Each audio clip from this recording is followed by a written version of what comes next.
Ugh, I left DC at 11 a.m.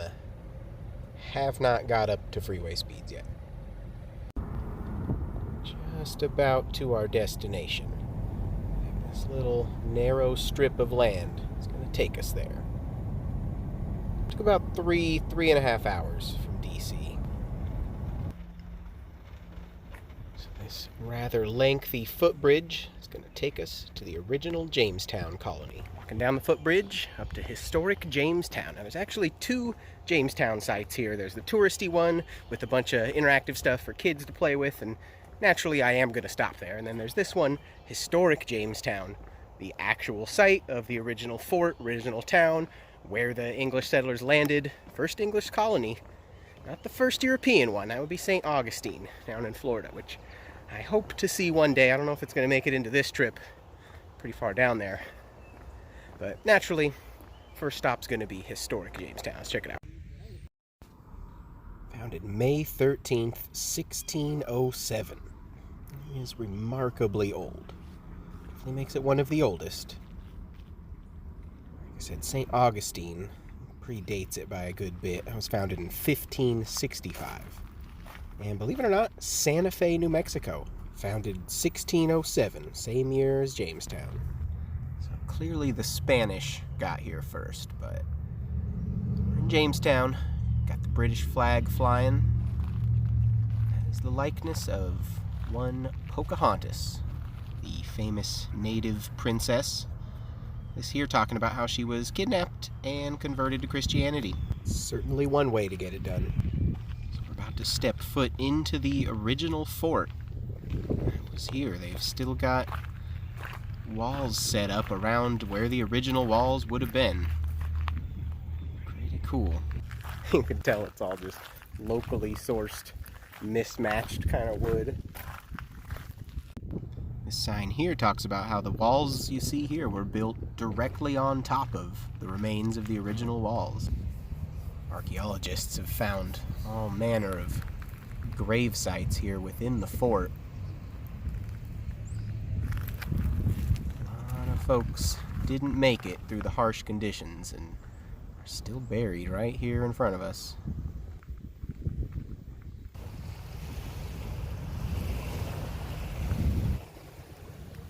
Cool though. This is the beach they landed on and decided, yep, this is our new home. This is where they had briefly peaceful interactions with the Indians, natives. He said it didn't last too long, unfortunately.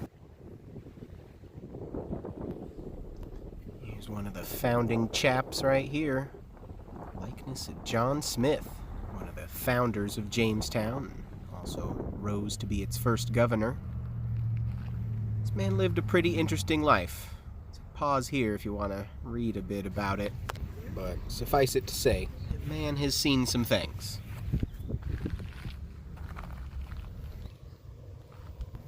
So here in front of where I'm standing is where the original church would have been.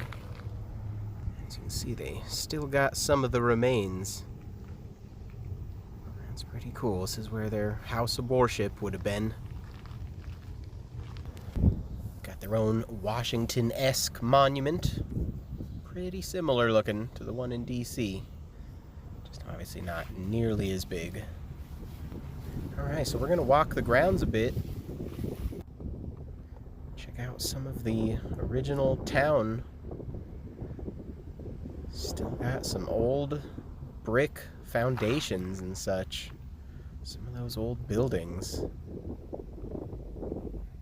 Earth is sort of just reclaiming them.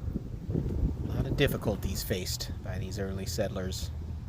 Getting fresh potable water was certainly one of the more challenging aspects. This is basically swampland. I know it doesn't look it right here, but it is what we are surrounded by. I like how they've got these old foundations and remains still preserved. Helps you kind of imagine the former town you'd be walking through. And here's the biggest of the remains here at Jamestown. It's known as the Ambler House. It's a big old homestead that stood here for a ridiculously long time. It burned down 3 times. After the last one, they finally gave up. I think I just spotted a deer. Nope. He sees me. He's onto me. And off the little deer goes. Oh, there's another one.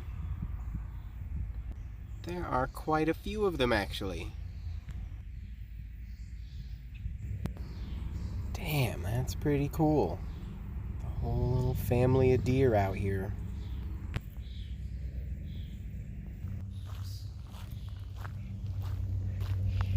We'll say, a bay full of fish, meadows full of deer. Kind of see why they might have wanted to stay. Look at these guys. Remarkably chill. Get pretty close to them.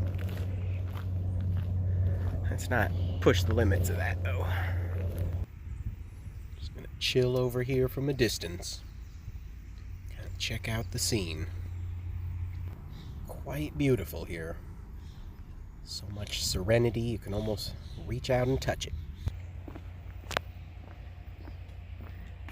I know what you're thinking.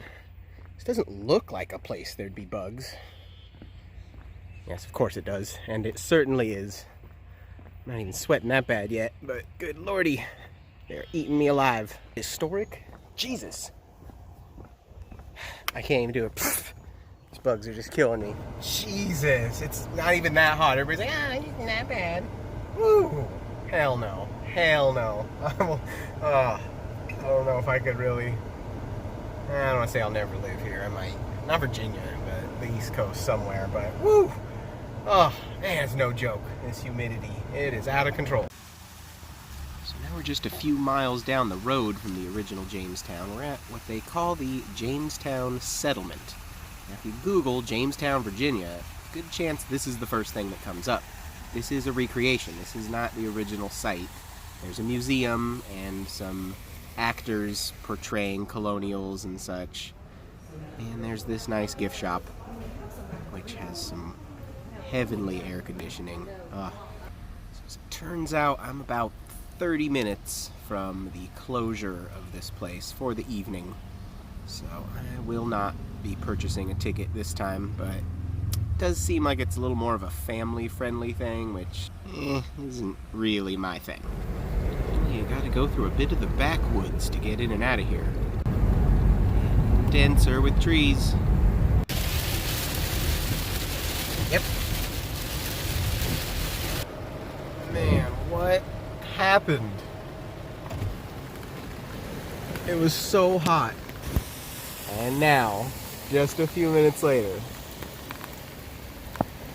Good Lord.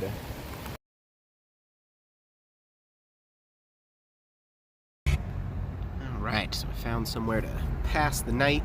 As you can see, clearer skies today. Making our way through the end of Virginia. We're in a place called Goochland. Beautiful Goochland, Virginia. Driving through Virginia all day and night. I don't know too much about the state, to be honest. It's kind of low on my list, but, you know, look some things up, and it's kind of how I ran into Jamestown, and sure enough, this is the site where the Civil War ended. Appomattox. And it wasn't too far out of my route. So Appomattox is nowadays just a couple hours drive west from Richmond, Virginia, which was the capital for the Confederacy, which partially explains why this was the site. Robert E. Lee and Ulysses Grant met up, shake hands, and finally squash this shit. So here is the town of Appomattox. It's actually the visitor's center right there, but these are the original buildings from 19th century Appomattox. Most of them you can still walk into and check out. Seems to be where most of the tourists are hanging out, but what they don't realize is there's a building of much more historic significance off this way. And that would be this structure right here. This is the McLean House. And this is the site to see in Appomattox. This is the building Grant and Lee met in April of 1865. Right there.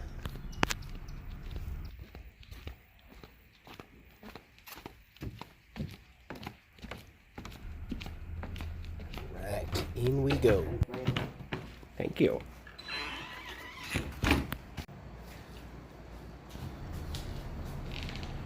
Alright, inside, and here it is. This is the room. These are the two desks where the two men sat far enough apart from each other that they'd fit in with modern social distancing guidelines. Certainly indicative of their feelings towards each other. Right in these chairs, deadliest conflict in American history finally came to an end. What was the significance of this house before this? The largest in the village, most commodious house in the village, one resident said. And Right, work our way out the back down here. I don't usually have to crouch in hallways, but wow. Look there. This looks to be the old kitchen.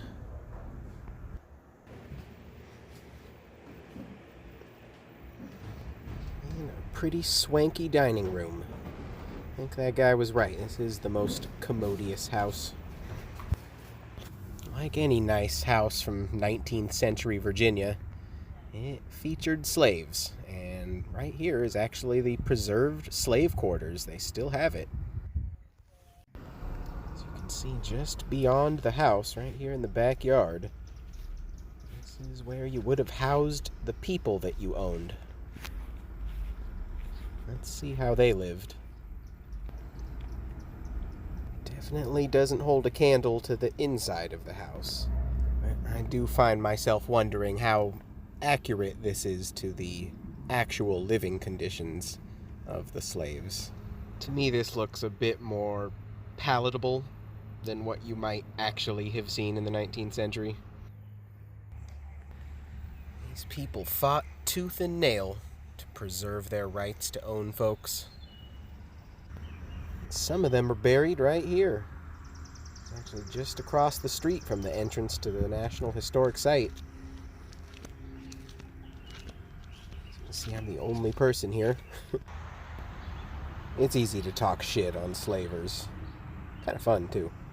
But it's also easy to forget how ridiculously common it was all over the country in one form or another, not just on the southern plantations.